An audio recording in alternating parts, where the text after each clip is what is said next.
that we didn't practice outside. How would you say first day went for you guys? First day was could have been better, could have been worse, but the first day is where guys get to knock the rust off and just get back into the groove of things. And so it was good to see everyone out there and everyone make it out to the first day healthy. How did you guys in the off season with the quarterbacks work? Mm-hmm. I mean, how much work did you guys put in together, and I guess what did you see from those guys? Like I said, it's gonna be competition between all the guys. They all bring something different to the table, and I'm looking forward to seeing the guys keep competing. And over the last few weeks, through winter workouts, each guy was stepping up, being the leader, and doing what the team needed, whatever the case may be, on and off the field. So, just the guys are gonna keep doing that, and then the best man will win. You're kind of a elder statesman now in the wide receiver room. Talk about how things are a little different for you as far as leadership, and then what you want to exhibit to the younger guys. Well, a lot of them call me the OG now, so I laugh. It's crazy. I'm an old man. I'm only 21, but I like it. I take it with a lot of respect. Just showing the guys how to go about their business and be mature, because we do have a lot of youth in the room still. So just showing guys what's wrong, how to take care of business, have your fun, but make sure you always keep the main thing first. So that's my advice to the younger guys. So you can be the OG, but you just don't want to be the ODB, right? Nah, OG cool with me. Jay Reed was there today. Pro day is tomorrow. But what was it like to kind of have him on the other side, throwing passes to you guys as you're just catching balls? It was crazy. I hanged out with him for a little bit last night, and he was saying he's gonna come through practice. So it was cool just him being around the guys again. Being like a coach today, helping us out. It is crazy. A few months ago, he was out there with us, and now he's preparing himself for the next stage. So I'm happy for him, and looking forward to seeing him and the rest of the guys go out there and ball out tomorrow. How prepared do you think you guys are to fill the void with him leaving?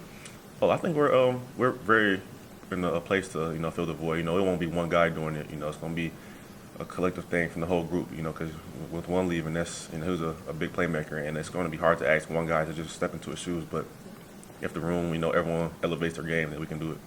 Who do you see stepping in? Because obviously, there's two of you that we know well and we're very, schooled with. But who do you see as maybe being that third, fourth guy out there? Ooh, there's a lot of options right there.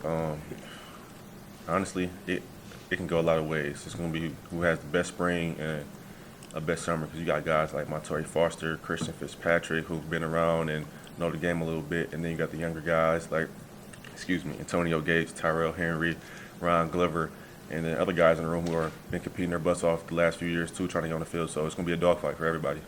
Tre, you mentioned coming out of practice healthy today. Coach Tucker was telling us yesterday about maybe changing some things this spring a little bit to try to keep you guys healthier, get you all the way through the season with how last year went. Anything you noticed different today in that respect, or anything that they've communicated to you guys about, here's how we're going to change some things to lighten it up here or there, or what that might look like? Yeah, just some periods telling the defense that it might only be a tag off, or versus it might just be shadow. So if it's shadow, it's going to be guys not playing through the ball, letting receivers and running backs run past them. It's just showing that you're in position to make the play, versus trying to knock the ball out of a guy's hands or be physical. Because when guys are competing, they can get physical, and that's how you get guys all over the place on the ground. So just staying up so we can all make it throughout the spring ball. Can you tell that that's maybe a point of emphasis, just injury prevention, the way that November and everything, a lot of guys got dinged up last year? Absolutely, especially after last season. We were thin towards the back end of the season because of injuries and other things too. So that is our main objective right now, getting everyone through the spring healthy. You back for last year. What kind of goals do you have for the last go round? Right, domination. At this point in my career, that's the only thing that's going to really be what sets me apart from everyone else. I know the ups and downs. I've seen the game. I know what it takes to be dominant. So being dominant consistently is my goal this year. It just seemed like this all went so quickly, and it feels like just yesterday it was freshman year, and you get last 6 games or whatever it was. Exactly. I was just talking to the guys who I early enrolled with and came in within my class, and we're saying we're only 21 or 22 years old, but it's we're the old people now, and it's crazy because we remember coming in through the doors, not knowing what was going on, looking up to the older guys, and just thinking we had a lifetime before it was us. And a few years later, now it's us. So it's wow. But I really loved every experience and moment of my time here. Peyton, you same class as Peyton, and I'm trying to think of some of the other guys. Nick St. Mac, St. Mac, JD DePlain, Spencer Brown, Yeah. Evan Morris. So yeah, it's a couple of us left. You know, it's crazy. You know, with the portal, and it's hard for a class. Before the portal, it was hard for a class to make it through their whole 4 to 5 years together, and then with the portal, it was even harder. So to even have that many guys is a blessing. You know, have my brother still with me. Just going off that, I guess, with your last go around, you guys, like, going from 11-2 to 5-7, like, what's sort of the mindset this year? Is there a hunger, I'm assuming? Absolutely. You know, last year we didn't nearly do what we were capable of. You know, for various reasons, but we've seen the highs, we've seen the lows, so we know what it takes to get back to where we want to go and do more. So from the oldest guy on the team, the youngest guys who've been here or just walked in the door, we need to all get on the same page throughout these next few weeks so that we can take the necessary steps that we need as a team to be successful moving forward this fall.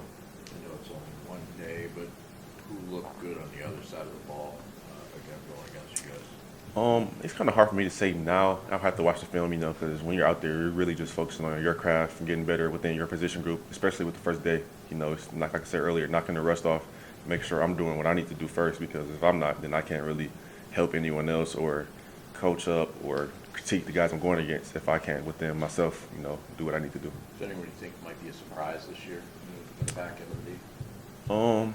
Yeah, you know, we have a lot of youth in our defensive backfield, but a lot of playmakers, and I'm looking forward to see the guys step up because, you know, I've seen them from when they early enrolled, some of them, and last summer, and just the progress they've made so far, and it's amazing to see that, and it's a good group of them. So I'm looking to see them make some plays this year. Trey, you talked about wanting to dominate. So what areas of your game did you feel like, looking at your last season, that you need to tighten up to get to where you want to go? Route running for sure. You know, sometimes, you know, receiver, it can be tough. You know, you might get lazy on a route, or if you know the ball might necessarily be coming to you, it can change your mindset on how much effort you put in. So that's something I need to make sure I'm doing. Everything I do is 100%, and it's giving me the best chance for myself and for the team. Is that OG on the team? You almost have to do that, right? Absolutely. You're telling those guys what they got to do, you got to do your thing. Absolutely, I got to live what I preach, because if I'm not doing what I say, there's no way in hell that they'll, you know, follow and do what I say as well. So you got to lead by example and set the example as well. What were some of your goals these last couple months in the weight room? Anything specific that you want to get done, and did you get there? Yeah, just putting a few pounds on coming into the spring. 200 pounds, being at 200 steady was my goal, and I reached that on Monday. I was checked in, and it was good. So it was big for me, especially after coming off a spring break and not being here with the organized workouts, me being on my own. That was something I really wanted to be consistent with and get to going into spring ball. Do you think it's good that you guys had kind of two very different contrasting years back to back, and how so? Absolutely. You know, when you're successful, it can sometimes lead to complacency, and especially when you have a youthful team and guys who came in after that season, they really didn't know what it was, especially because some of us, the hunger came from that COVID year where we were 2-5. Mm-hmm. So that really drove us to where we were that season, where we were 11-2. And then following year, you know, it could have been a little bit of complacency, injuries, all of it mixed together. But, you know, this summer, this spring, this summer, and this winter, that's the mindset of getting back to being on top and competing for championships, because that's the goal. Can you guys stay physical, be that physical team you want to be with, while taking precautions to avoid injuries? Is that tougher to do? Kind of run out of Yeah, it can be tough, you know, because when you're giving it your all, trying to be under control is like the opposite side of the scale. But practice like a pro. Like a lot of guys on the team have goals and aspirations of getting to the NFL, and if you can't show that you can practice the right way here, you probably won't last in the NFL. Because if you're out there doing something that the coaches aren't saying to do, and you hurt the star quarterback, or if someone gets banged up and it's your fault, then you might be out the door the next day. So you got to really be about your details and taking the proper precautions to make sure you practice well.